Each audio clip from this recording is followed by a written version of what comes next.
welcome back to my channel.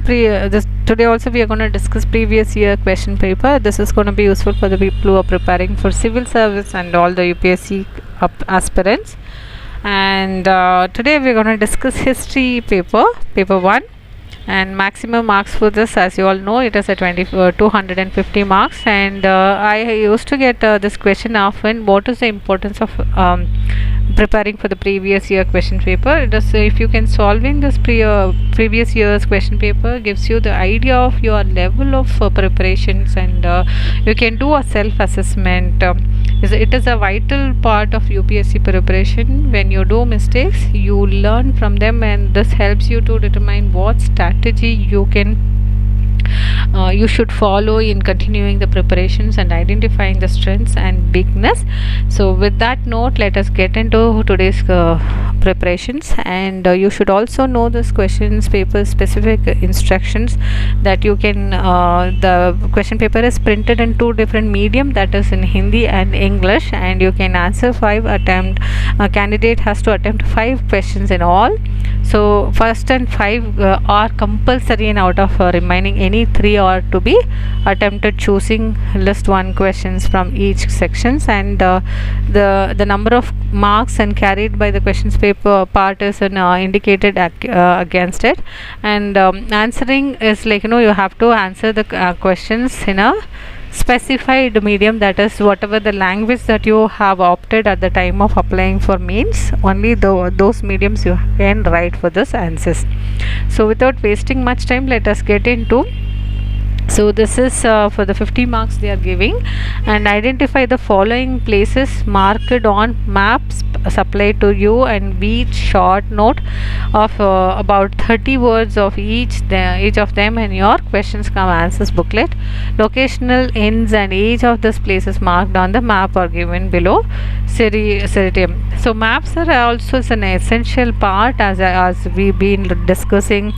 So UPSC is like, always it is an essential part of UPSC, and IAS exams for the maps is very, very important. It is owing to this reason the maximum question in the exams are based on your history and geography of India and the world. Studying of map, having a complete knowledge of them, is also helps you in learning current affairs and section with ease. So with that note, we have a Paleolithic sites. You have to mark a Paleolithic sites here, and again they have already given the numbers here, and you can just go ahead and write a name over there, that's all. So you have to make a short note of all these things, I would suggest. And Paleolithic factory sites and Neolithic sites, if you can read civilized, Indus Valley civilized, so most of these questions you can write, I guess. Early and mature Harappan site, and Chalcolithic site, and site on coin and seal modes, and ancient administrative center, and ancient political headquarters, ancient temple sites, and pre and post historic site, and ancient capital city, place of Shiva temple, world heritage centers of temple complex, and inscription site, place of Jain temple, largest Buddhism monastery, ancient temple and complex, place of oldest monk, and temple complex and dedicated to Shiva, ancient education center. So this, as I've noticed, most of these places are from the Indus Valley civilization. So if you can read this Indus Valley, that will help you get more accurate answers.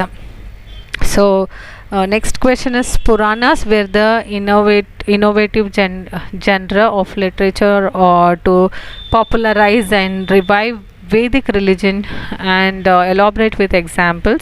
Discuss the factors that played an important role in process of urbanizations and the later Vedic period. Throw a light on nature of religion and classifications of gods mentions in the Rig Veda. Evaluate the significant political features of the post-Mauryan northern India. What are the main sources of India? Number of scholars consider the Alexander as the Great, and although long-term impact of Alexander's invasions on India need to be reevaluated, you have to comment on regards. Discuss the silent features of cultural traditional of India, South India, as reflected in Sangam literature. Sanskrit literatures of classical Gupta age set as standards for the early medieval India. Evaluate the statement with representative examples. Trace and identify the challenging pattern of transism in ancient India with example. Describe the evaluations and development of regional temple architecture of South India with a special reference of Pallavas. Section B is again you have to answer for 5 questions, each carries 10 marks, and you have to answer at least 150 words each. So practice that as much as possible. And first question is critically evaluate the Muslim nobility during the period of Tughlaq dynasty. Describe the detail about the foreign traveler account which gave you informations of Vijayanagara kingdom. How did international trade support urbanization in North India during the 13th and 14th century? Evaluate the aim and impact of the translations of Sanskrit scripture into Persian language during Mughal period, and examine the sources of history of Chhatrapati Shivaji with a special reference to Shiva Bharat and Shabasad Bhaktar. Assess the causes of defeat of northern Indian states against the Turkish innovations. Amukti Malyada dwells much upon the relationship of fort and Brahmanas and the dispersed tribal groups of command. Elaborate upon the agrarian reforms of Alauddin Khilji. Describe village polity and economy of medieval Deccan. Some new crafts productions were introduced by the Turks command, and the mission of Kabir was to preach a religion of love which would unite all castes and creeds. Explain. Evaluate the contributions of Sher Shah towards trade and commerce administrations and agriculture reforms, and make an estimate the development of paintings under the Mughal rulers with a special reference to colors, techniques and themes and influence on them. Critically evaluate history of 18th century India with reference to culture and economy. And that's all for the day. Do like my videos and subscribe my channel for more updates, and do practice more on mapping and answer writing. Thank you. Happy preparation. Have a great day. Bye.